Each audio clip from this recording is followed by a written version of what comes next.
investing in stock market. So let's look at the basics of stock market and see what it means. So definition for stocks: stocks are shares or equities, right? Represent a unit of ownership in the company. We talked about it in the last video as well.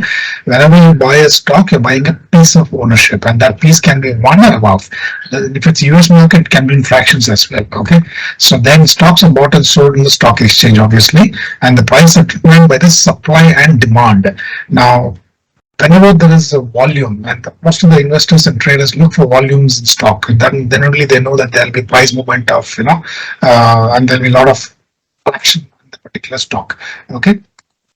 Stock ownership also gives investors certain rights, such as voting rights. Now, what do you mean voting rights? For example, every year AGMs happen, annual general body meetings happen, then there'll be a lot of resolutions passed. You can actually vote for or against those resolutions in the as a whole of the particular company. And ability to receive dividends is very important, because the dividends can be a huge income for most of the people, investors, and there are investors who look for companies which offer high dividends. So that's why it's a very, very important aspect of investing in stocks. Why invest in stocks? Potential for high returns, obviously. Some of them can be in exponential returns as well, right? Diversification. As part of a diversification basket, we talked about it in the previous video as well. Don't put all eggs in one basket. Split it out.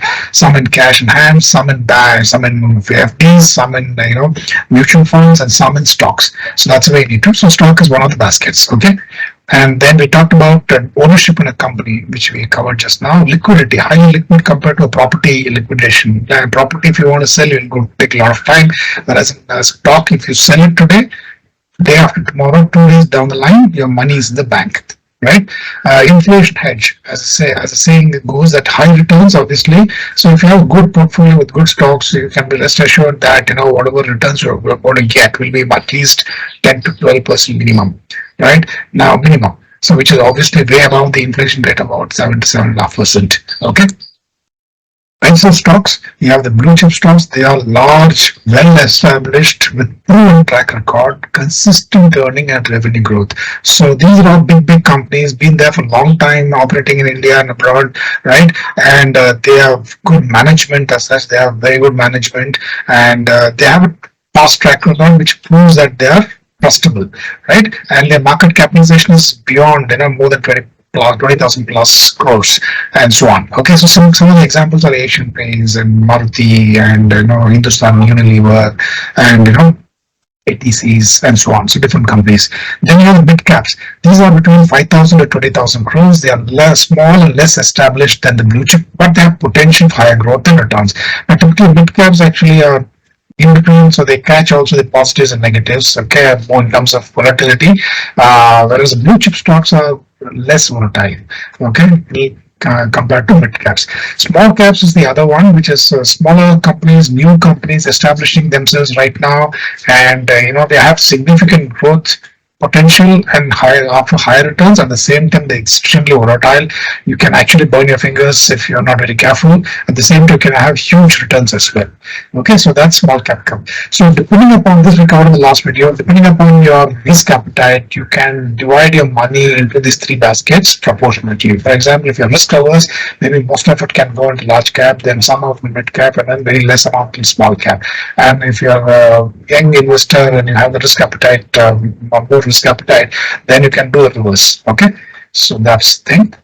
And then players in the market, stockbrokers. These are all registered members of stock exchange who execute, buy and sell on behalf of the client. For example, your ICICI Direct, Zero Das, 5paisa.com, and so on and so forth. All of them are brokers, basically registered brokers, right? You have, where do they play? They play in the NSEs and BSEs. That's where the platform is provided to buy and sell the shares. Okay, so that's your two stock exchanges, main stock exchanges. And then you have the depositories. Depository NSDL and CDSL, where the electronic form of the stock is stored. Now, earlier used to have paper format, which again had a lot of issues in terms of delivery, signature, and so on and so forth. So that is knocked off. Nowadays, it's all electronic form, and that is stored in the depositories, which is NSDL and CDSL. Okay.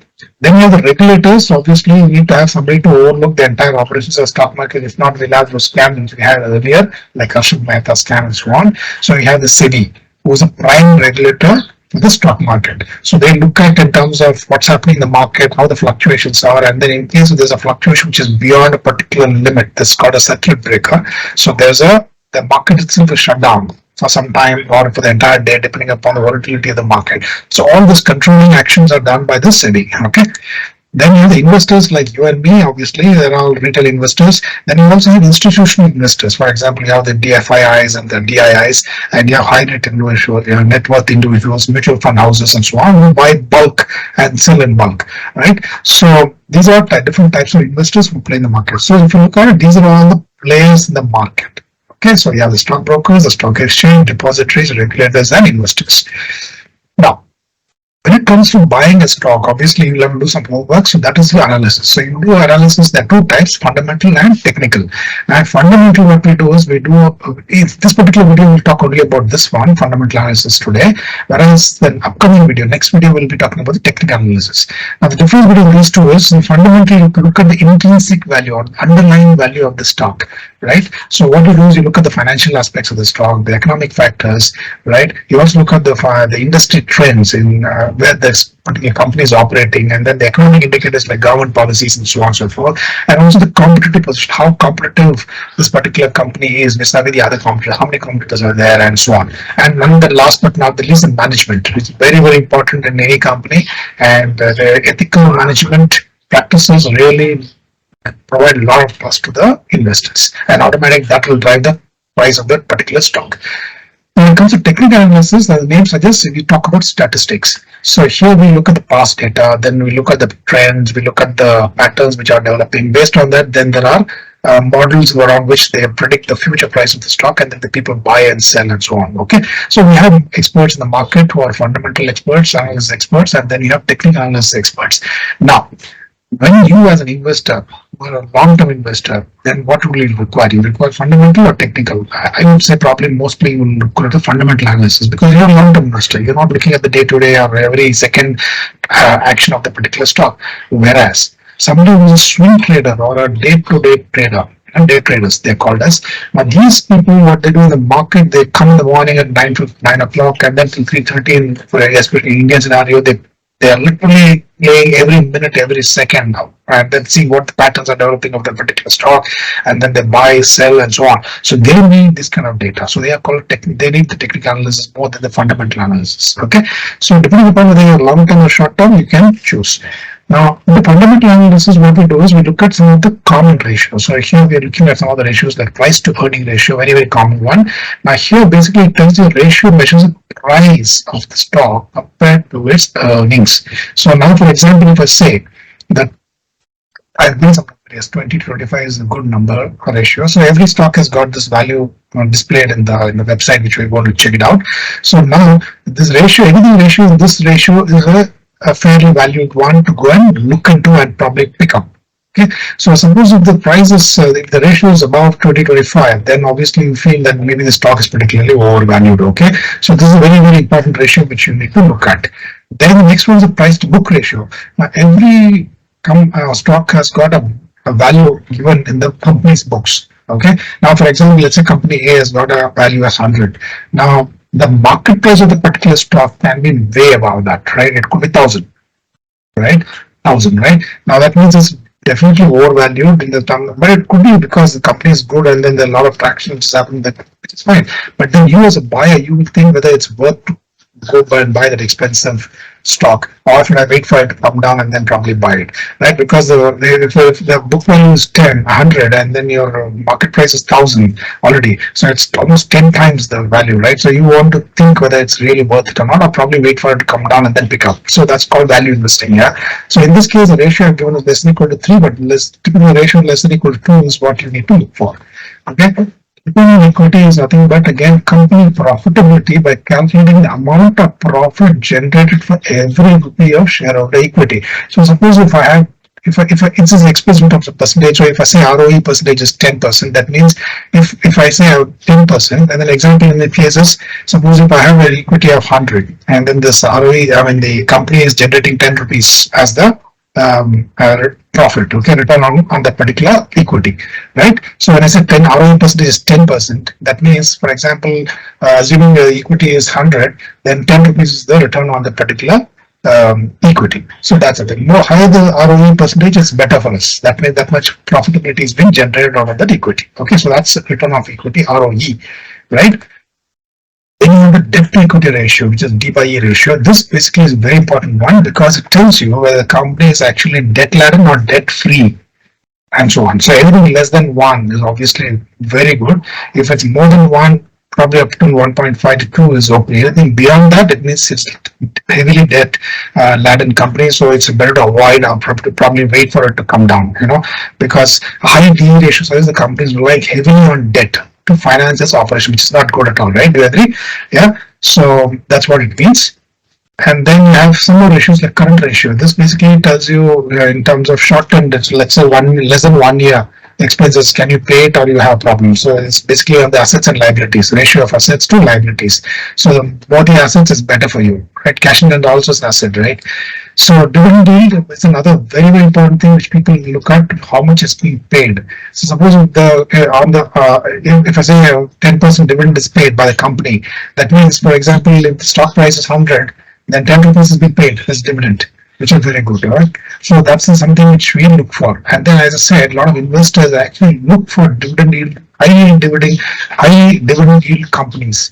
Okay, and I'll show you the money control, for example, when we go and check, where there are some statistics which available, which tells you and can list all the companies which are paying very high dividend, right? So a lot of people actually go and pick up those kind of companies. Okay. In earnings per share. Now, here it tells you the amount of profit a company generates per share of its outstanding stock.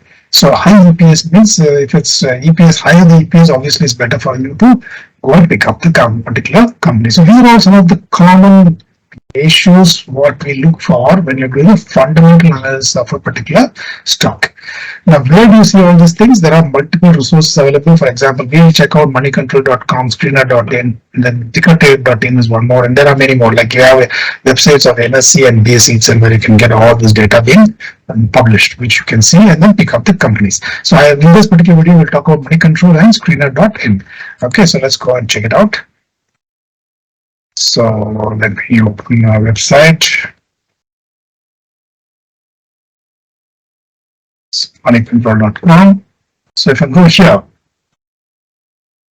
so if you look at this, is of course got a lot of information displayed here. Now here I can probably say, I can type in the company name. So I say Infosys. So let's say if I say Infosys here. So then it shows me the details of the company's last transaction which has happened is from the Friday's, Friday it has happened. It's obviously close and positive, right? And then I come down, and then it has some details in terms of the strengths, weakness, the opportunity and threats, SWOT analysis, right? So it's useful information. Then you have this dashboard here. Dashboard, of course, this particular website will have a lot of ads popping up. So here, this particular chart, if it tells you the summary of the particular of this particular Infosys. So if you look at the face value of this is 5 right now. Okay, the book value per share is 180, right? Whereas it says PB ratio is 7.32. Now, what does it mean? Because your value of the stock is 1317.745, which translates to this 7.32, right? So book value is only 180, whereas it's pretty high, but it's a good stock. I said, it can obviously the stock is good. So it's not that you just go purely by this and say, oh no, this is very high, so I'll not buy it. You'll also look at a lot of other factors. So it's not just one particular ratio you look at. Okay. Then it has the open, previous close, volume, how much has been traded. I told you, remember volume. If there are certain particular stocks are there's no volume at all, then there's no point in actually looking at those, right? And then the volume would just at price, which is shown here, 131 point. Then there's a beta, very, very important, 1.29. It's volatile. So beta indicates the volatility with respect to the overall market itself. For example, ideally the situation is to have a beta of less than or equal to 1. But then obviously also can go up to 1.5. But anything, let's say there are stocks which have beta of 2, 2.5 and so on, which is all very, very volatile. Which means if the market goes over 10%, these guys go by that much more, right? So that's an important thing. So typically a beta of 1 or less than 1 is ideal, but probably even 1.1.25 is okay. So that's a kind of volatility you need to look at. Anything beyond that, it is not good, because you will, the market fluctuates, you will really get beaten. The stock also gets beaten up very badly, okay? Then you have the highs and then the lows. You also have the upper circuit limit and lower circuit limit, depending on, this is something which is fixed by the, as I told you, SEBI looks at our circuit breakers, right? So even the stock itself has got circuit breakers, so that in case there's a wild fluctuation, both sides, up and down, then there is a freeze happens, and then that you cannot, you can the entire day the stock remains that particular value. It cannot go down or go up. So it's a freeze to protect the retail investors, because there could be manipulation also, right? So that's an issue. So there is a circuit breaker at stock level as well as market level as well. Okay, so then you have the 52-week high, low, and so on. Then you have the TTM trailing 12-month EPS and PE ratios, and then also there's a sector PE, which tells you in terms of what is sector PE and what is this particular PE of the Infosys and so on, right? Market cap is also displayed. Then we have this chart, which will come in the next video, where we talk about the technical analysis, the candle pattern, and so on. Then as you go down, you will get a lot of information in terms of the analyst forecasts. Yeah, so it will be useful for you if you want to. Let me close the window again. Then you have this pivot levels, which tells you in terms of the support and resistance levels. So it gives an idea in terms of the movement of the particular stock, which is happening in terms of this range typically where the support and resistance are available.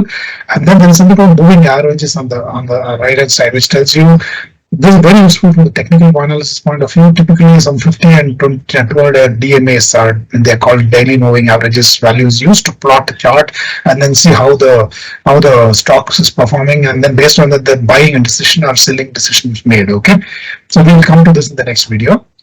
Then you have there's some news about this company. Then it also talks about the community sentiments. In fact, a lot of them want to buy here. Then there's also a lot of chat which keeps going on with this investors here. So this is good for you to know, but don't get misled by this. Sometimes it can be very misleading, right? And then at the bottom, if you come down, then you have the financials.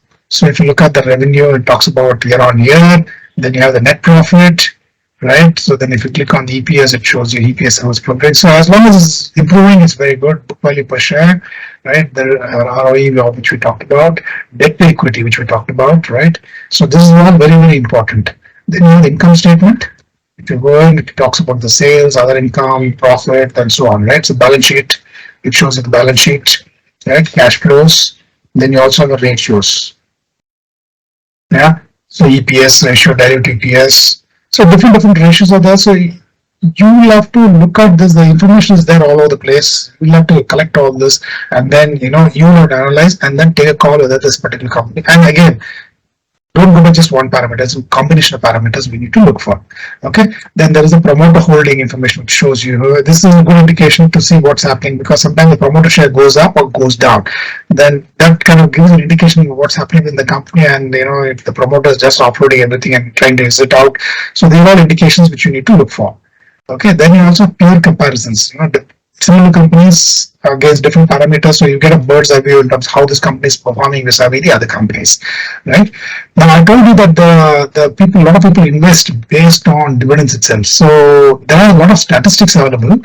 So if you go to markets, and then if I go to all stats, okay.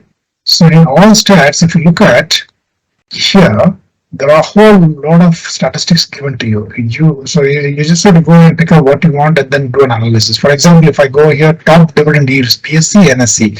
So if I go here and click on top dividend yields, now it will list out all the companies which are giving real good dividends. For example, Vedanta, it has been in news. It's been really giving good dividends of late. So like that, so okay, these are all top companies which are giving dividends. So maybe you want to have a look at and see what's happening, what's driving them to give so much of dividend. And if it's really good, then maybe you'll have to add some to your portfolio, right? So this is what you do. Now, this is the mix of all the top companies. But again, within a particular sector, you want to go and check. Maybe you want to check only in autos, right? So that you can click there, and then it will show you all the dividends, how they are being given by different companies, right? So that's what it is. Then let's go back to the statistics, market statistics. So markets or stats.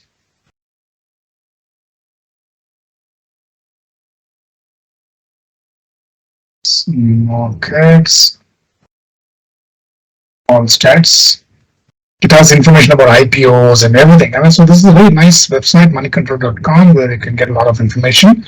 So now coming down, and you also have some details about AGMs, upcoming AGMs, then bonus, which other companies are giving bonus, right? So you basically, based on the date, you know whether you can go and pick up and get some bonus, right? So it tells you the stock bonus which is happening, some splits are happening. So this is a very important section. Again, you keep looking at it very regularly so that you know what is coming up as such, so that you can actually go and pick up some stocks which are giving bonus or splits happening and so on. Okay. Then also dividend, if you look at it, dividend, what has been declared. For example, Anand Rathi has declared 140% in dividend. Ex date is 29th of May and so on. Okay. So this is a very useful website which you can check it out. And there are a whole lot of statistics. If I go into each and everything, I think it will be a very long video. The next one will be a screener. So let's go into this one, screener. This is again a useful website. Now, of course, I have there is a PB version as well, but I right now I don't have, but it's good enough to go and do your research, what is required. So here, for example, you have a lot of screens. For example, you have a lot of stock screens here created. Each one of them are queries written to bring out some stocks, okay, based on some conditions. So there are ready-made screens which you want to, but if you don't want, you can also create your own queries. So for example, there are popular stock screens: bull cartel, magic formula, loss to profit company, some companies which are lost, which are moving into profits, which is, you want to look at that. Growth stocks. So if I click on it, so it shows you all the stocks which are there, growth stocks which are growing over a period of year on year, quarter on quarter, and so on, right? So you see a lot of parameters here. Now these are all columns around which, so if you want to, let's say, look at the CMP, you can actually sort them also by clicking on it. Then everything gets class. One click, basically it's ascending order, then it's descending order, this is ascending order, right? So you can click on P by E and then see P by E, what's the ratio, dividend yield, top dividend yield paying companies, right, in the growth stock, and so on. Okay, so this is the data. Now again, you can actually go and edit some columns. For example, let's say these are a column by default. I want to add some columns here which I'm not seeing in the report. So for example, let's say I want to see return on equity, which is not coming there, and EPS, which is not coming there. I just click on it and then I say save, and then I can see that EPS is coming. Okay. Similarly, I can do the reverse where I see some columns I don't need it. For example, I don't trade a price to book value, right? So I just go here. And then, let's say profit and growth. I don't want this one. I don't want price to book value. I just remove this, deselect it, and then save columns. It's done. So this is where you can play around with all the columns what you want, and then have your own customized view. Okay, so like this. Now there is a query what you see: a growth factor greater than equal to 7, market capitalization greater than equal to 1. This particular query has that. So if you want, you can also modify the existing query by saying, let's say, current market price, less than, let's say, 100. I don't want very high costly stocks. So let's say less than 100 I want to see. So run this query now. So you'll find all stocks less than 100 being shown here. So what I'm trying to say is you can actually edit your existing query also. Now this is what you can do here. Now let's go back to the screens again. Now if you look at, there is also create a new screen. You can create your own screen also. Remember the fundamental analysis. So let's do one thing. Let's say I want all profit EE ratio, right? Profit ratio, price to earning ratio, okay, greater than 20. And I want current price less than 200. Okay, and I'll say EPS greater than 10. Or 20, whatever, okay? And I can create my own query if I want to. So it shows you all the details. Simple, isn't it? So I can, and then again the same thing I can do: add column, edit column, etc., etc. So this is a very, very nice website where you can get information, do a lot of running your own queries, create your own queries, and then filter out records and then see what you want to. So let's suppose now if I want to check a particular company what it does, and I don't know details of that. So what I do is, let's say Kesar in India. So I just want to see what this company does. I just click here, and then when I click here, what happens? There is an about of that particular company, right? So it will show you details in terms of what this company is, when it got incorporated, what are the business overview, what they do, right? And if there's any litigation, court case, and so everything is listed here. So you get a fair idea in terms of what this company is doing. And then of course you have this dashboard where it tells you the ratios, what you talked about. Stock P by E 17, Market cap is a very small company, 61 crores. Current price is 174. High low is 285 for this year. Low is 100. Dividend yield is nothing. When the face value is 10. Right now, similarly, this face value can over a period of time the companies to attract more investors into their into the buying and selling, right, participation. So what they do, they kind of split. For example, let's say Maruti, right? Now the company when it got listed was 10 rupees. Then after that, the stock price becomes so high, or for that my MRF, for example, I'll show you that. So it's pretty high. Then if they want to, and people can buy a stock which is let's say 60,000, 80,000, right? Then they split the stock, and then it becomes 5 rupees stock, and then it becomes a 2 rupee stock, and then finally the last value it can be is 1 rupee stock. So that's the kind of splits which will happen, what we talked about, right? Where in money control we've talked about the splits. So that split happens to encourage more participation. Okay, so that's what it is. So in this case, the face value is 10. Okay, so this is a screening where you can actually, or you can also directly search if you want to. For example, I can say directly here in this, and then I say enter. When I get this complete details here, so completely details here. Then I can see the about part of it, right? What we talked about, of the details, right? Then I go down and then I see a chart which will come to in the next video, right? So the DMA chart, and then we have peer comparison, which we also saw in money control, and then we saw the quarterly results, the results, profit, net profit, whether it's going up. For 2020 it was some 4,335, now it's 6,134. So it's a gradually good, so it's happening, right? Profit and loss also, we'll see whether the profit is going up. So, sales is going up. These are all the things which you look for in the balance sheet or in the profit and loss account statements, right? So you can ratios, if you look at all the ratios, and then shareholding pattern, whether it's going up, going 13.15 in 2020, and then in 2023 is 15.14, so slightly gone up, which is good. So which means the promoter is itself trying to take some control. It's not that they are offloading and running away as such. Okay, so FIIs, for example, what is the percentage? Are they buying more or less? And DIIs, domestic institutional investors, and so on, and then the public. So this is the details what you get from this particular web screener.in. You can create your own queries and have one queries running here.